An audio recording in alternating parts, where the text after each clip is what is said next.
original Crash Bandicoot released in 1996 on the PlayStation 1 by the acclaimed studio Naughty Dog, known for such series like Uncharted and The Last of Us, Crash set a lot of standards back in the mid-90s, not only popularizing platforming games as a whole, but creating a brand new series that's still more or less going to this day, and fondly remembered by so many people.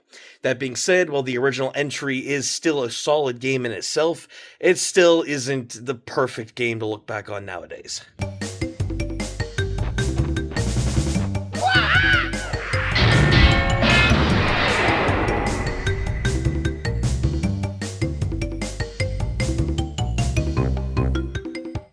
The game looks decent on the PlayStation 1 with blocky visuals for character models, textures, and basically every environment that you go through. Not the best looking PlayStation 1 game, but a solid one nonetheless.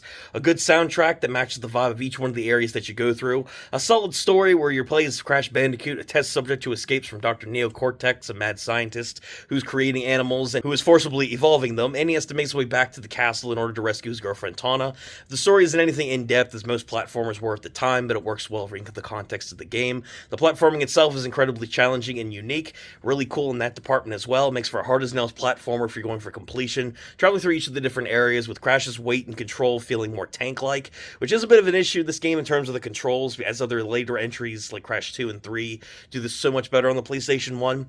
But honestly, it's still pretty solid gameplay all in all. Solid level design, solid controls, and it's just a really cool old-school platformer, albeit with a lot of issues in terms of the visual presentation, clunky tank controls, and some of the environments not really being all that great.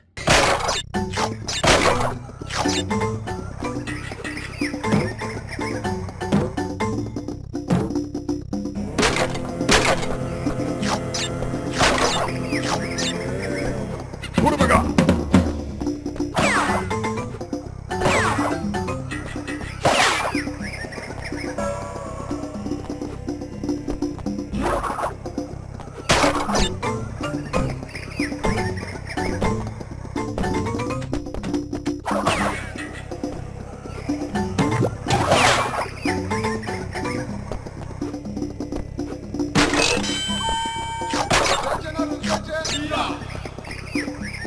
Crash Bandicoot 1 is an absolute classic that deserves to be remembered, but if you're going to go back and play the original game, I wouldn't really recommend the PS1 version unless you're extremely nostalgic for it or you haven't played it. Definitely pick up the Insane Trilogy Remake Collection. The original game has so many quality of life improvements from the visuals to the controls, and just having so many variety of life features that make the experience worthwhile. The original Crash Bandicoot, what did you think of it? Do you not like it too much? What are your thoughts on the series as a whole in addition to the original PS1 game? Let me know all that more down below.